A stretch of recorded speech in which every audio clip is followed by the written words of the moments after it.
In this video, I'm gonna show you how to redeem codes in reverse 1999.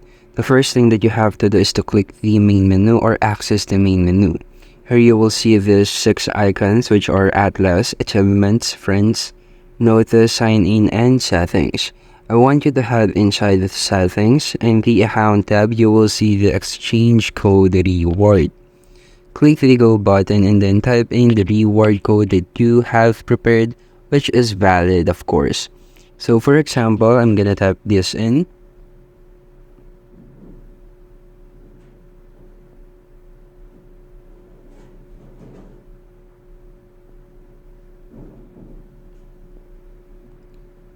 And then after typing in the redeem code or reward code, just click the confirm button.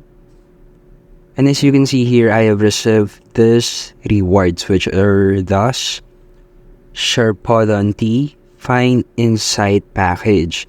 And that's it. That's how you can redeem your codes in reverse 1999. And thank you for listening.